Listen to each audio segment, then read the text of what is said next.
Okay. All right, folks, let's get going with our geodatabase work. Now, one thing I didn't get into with the last video or part one of this little series here is to talk about saving. Make sure you are either hitting Control S on your keyboard or clicking this little save icon up at the top. Make sure you're doing this often. Make sure you do it early and after every time you do some change in your map, your project, or whatever, hit save. The software is a lot better. ArcGIS is a lot better than it used to be, but it still can crash at the absolute worst moment. So obnoxious. And it's awful when you've been working hard and you've been doing stuff and it's been hours and you're just about close to finishing it and being done. And then you see a little spinning, icon going, and then the whole thing just disappears. And you realize I have to start over. And I don't even remember half of the stuff I did. It's a nightmare, right? So hit save, do it as much as you can. Whenever you make a big change, do it. You'll be glad you did down the road. Okay. So that's that. Now let's talk about this geodatabase stuff. What we're going to be doing is use this Geodatabase 220 that's already been created. It's empty, as I think we got into in the last video. There's nothing in here, but we're going to add to it, bring things in. Like one thing we'll do with this video is take our data, which we have in non-geodatabase format. We're going to import it and add it to this geodatabase, right? To begin to build this. And my goal, the way I'm kind of conceiving of it right now, is that throughout the class, we'll continue to, any new data we import, create, whatever, we'll add to this geodatabase so we can get a sense of how these things can get built up, and how, if you're working in a company, working for some government agency, working for a little nonprofit environmental firm, some big corporate business, like whatever it is, you tend to work within a geodatabase. You don't have a bunch of individual projects here and there. When it comes to data, it's stored in one central repository. And if you're doing it for a big enough company, it's a case where you have what's called an enterprise geodatabase, the thing where multiple people can be working on the data at the same time, and it can rectify edits and changes from different places at different times, and it gets a little more complex. But honestly, these file geodatabases that we're going to be working with, very powerful, very useful for a lot of what you're going to do if continuing with school and learning this stuff, or working for a place, or whatever. Okay, so we're going to learn how to work with these things. Now, if I didn't have this geodatabase right here, what I could do is on the folder itself, I could right click and hit new, and I could make one, right? And it's this term file geodatabase is the stuff we're going to be working with here. You'll see different types of geodatabases. We just want file in this class. And there's some other stuff here. Some of it we'll talk about in this class, some of it we won't. But you can also see things like, I can create a new shapefile, for example. And we'll get into editing and how we would create something empty like that, because it's not going to know to, make California cities or whatever. It's just an empty shell, but you can begin to create features. And we'll do some of this stuff, not with shapefiles, but with feature classes and all that. So we're going to get into some of this stuff. But again, this is simply if I didn't have an existing geodatabase. I do have one, so I don't need to do that. Instead, I'm going to right click on this guy, and I'm going to go to new, and I've got some different options. These are all things I can place inside of this empty geodatabase, and I want to select the first one, featured data set. And the way I think of it is that the geodatabase itself is like a big, file cabinet, right? This big container for all of my data that I have The featured data set is like a folder hanging or sitting in that file cabinet, right? So it's a little subset of specific grouped data within the larger cabinet itself. Okay? It's a way to organize things. And that's a big part of working with any kind of data, but especially GIS data. And like we saw with the shape files, all these different, files with the exact same name, and they all have to work together and all of that stuff. That was from the last video. You can see, and as you start to work with this stuff, you pile up all of these different files, and there's so many, and they have kind of weird names, and it might not be obvious what these things are right off the bat.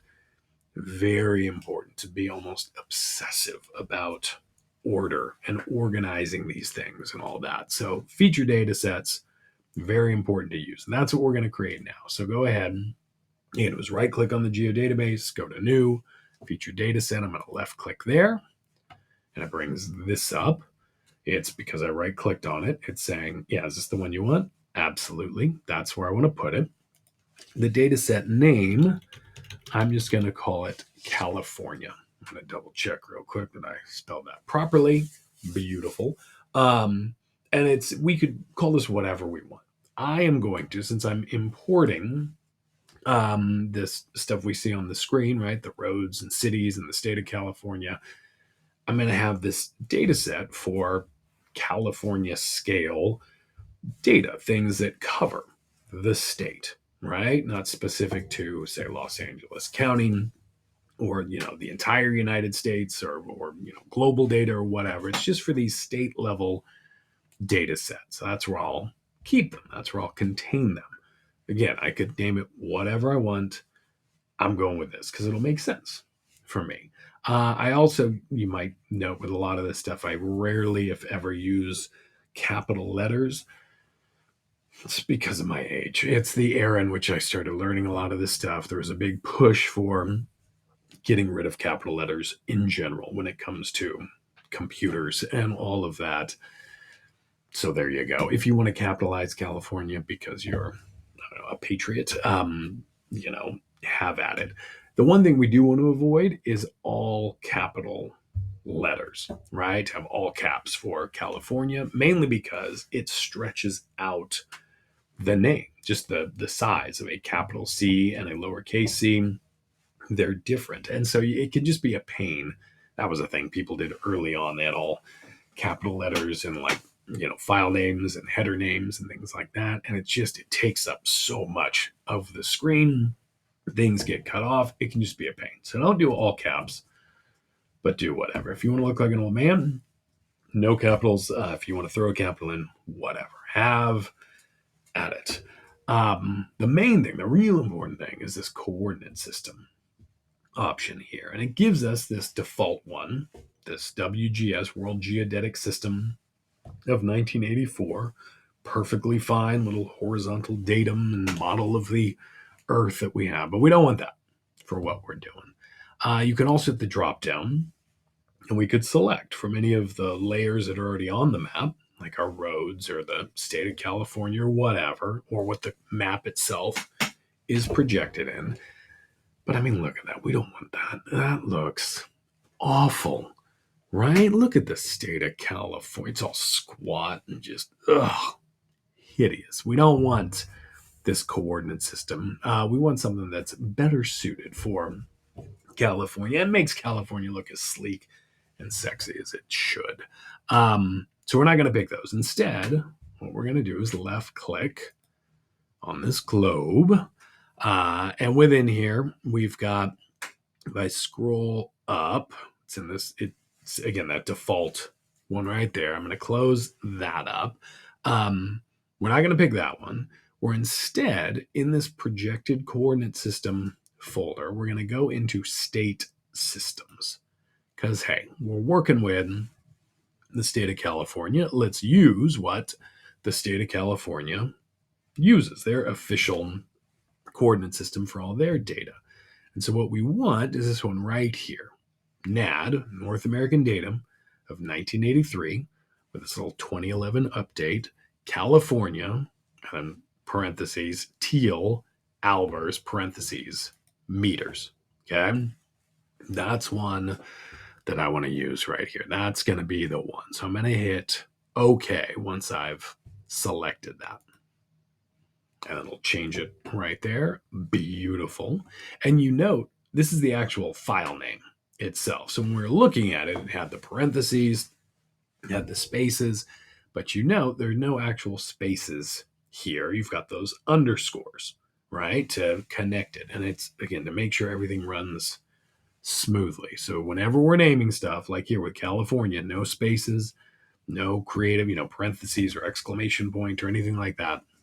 I want to keep this stuff simple. So once it looks like this, I hit run. And it gives me that little green check. It says, hey, man, you did it. And it gives me this warning here because, and what it's saying is like, look, if you run this again, we've already got something named California. It's kind of silly. I'm not trying to run it again, but it already gives you this little heads up. You're going to be overwriting stuff or whatever. Don't worry about it. So from here, left click on your catalog tab to bring up that catalog pane. And again, if you don't see it over here, go to view, catalog pane, it'll bring this up. But within here now, you can see there's our database, and here's our California data set. I try to open it up with that little arrow thing. Nothing's in there, of course, but that's here. And it's a case by selecting that coordinate system, everything that we bring in will have to be in that coordinate system.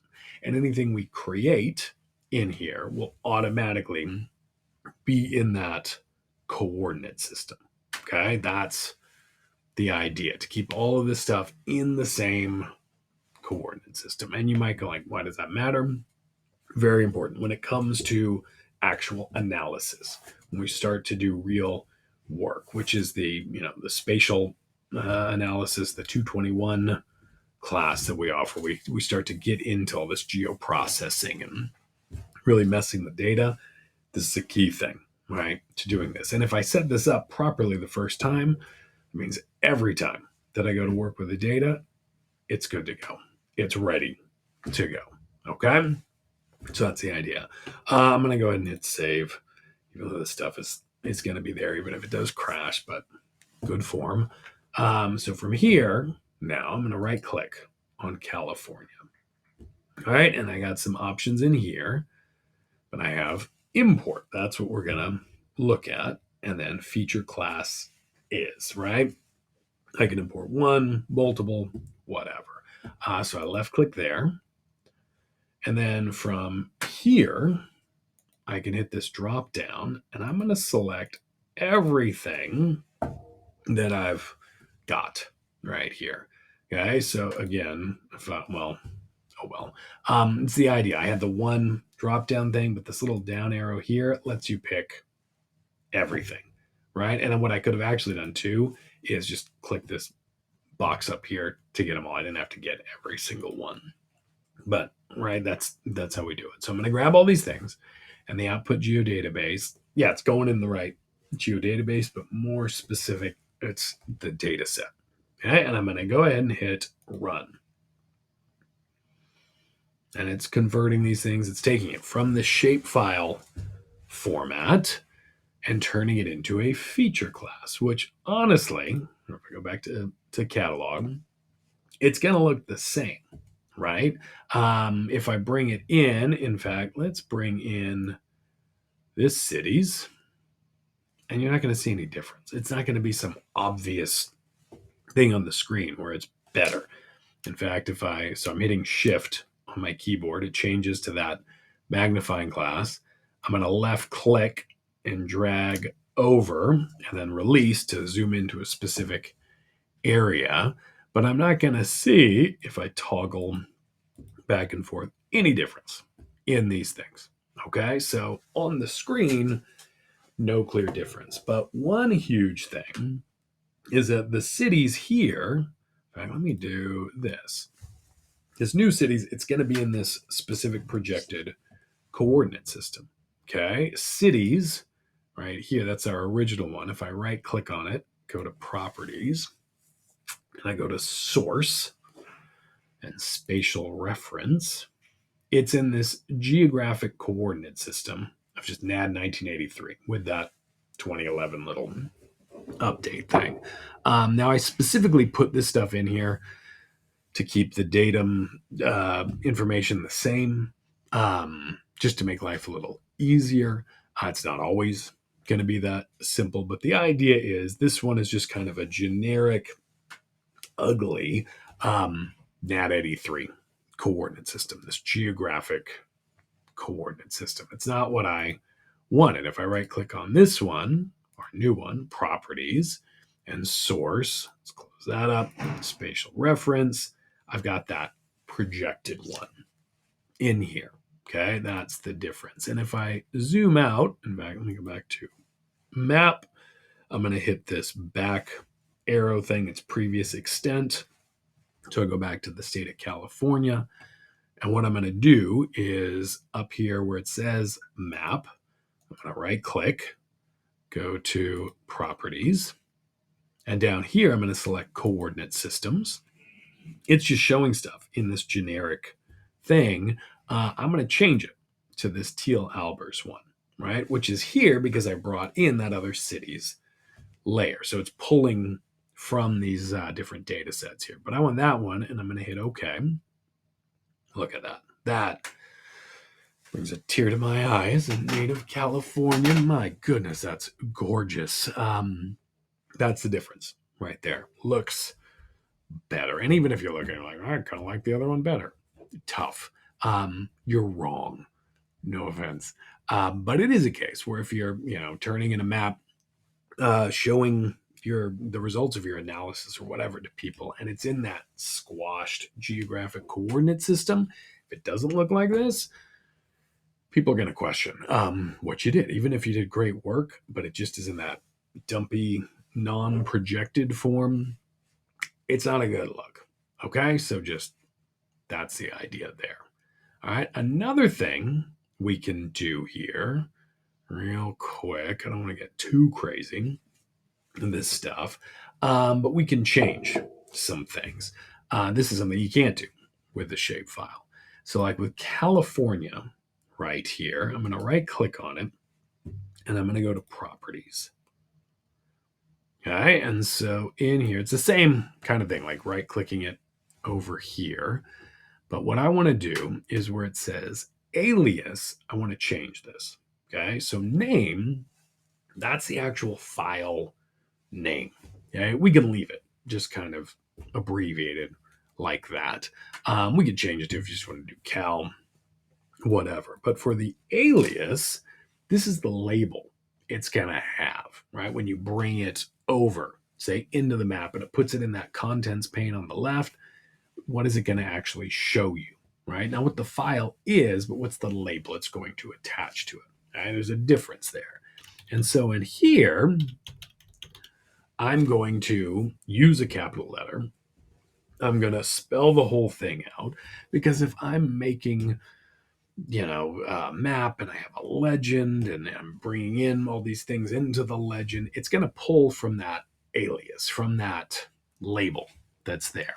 So this is a way to ensure that every time I bring this data set, this feature class into a new map project, it's going to spell it out as California, right? No matter what. So here, let me show you. Let's hit OK. Okay, nothing changed here. But if I click and drag the, oh, son of a gun, did I screw it up? Hold on. Wait, okay, right. We can, this is so embarrassing. What happened? Right click properties. So I got excited and clicked something. So there, let's call it that. Hit OK. And now, what are you doing? Well, that's not good. What is going on? This is part of the fun. Let's try it one more time. Now it's that. What if I do this? What if I click another place and I kind of click around and I hit OK? We didn't see anything silly, did we? Let's left click and drag. Mother of pearl. All right, I don't know what's going on. What if I do it from here? Can I change it? Okay, so clearly, I wonder if it's because it's the same name as the data set. I don't know. It's a mystery. So for now, I can just change it over here, which sucks, but whatever. Fascinating. Let's try with major roads. Let's see if I can get rid of that underscore there. What if I just do that and hit OK? And then I bring it over, and it just, I swear to God. All right, hold on. Yeah, let's remove it from here. Well, this, and see, a real pro would delete all this, go back, re-record stuff. Okay, so that won't work. Yeah, but I'm not going to get rid of any of this. This is part of it. This is what GIS is you think you're doing something properly. In fact, you know you're doing something properly, and you bring it in, and it doesn't work, and we have stuff like this. I don't know. My one suspicion is because it's in the California data set, maybe that screwed it up. But even the fact that it seemed to, yeah, I don't know. And I don't care. And we're not going to worry about it at the moment. Okay. We'll continue to play like this alias function. We'll see if there are issues. It might be there's an update coming, in a week that's going to fix that. I don't know. But this is part of the fun. Okay. Let's save this. And then quickly, let's bring in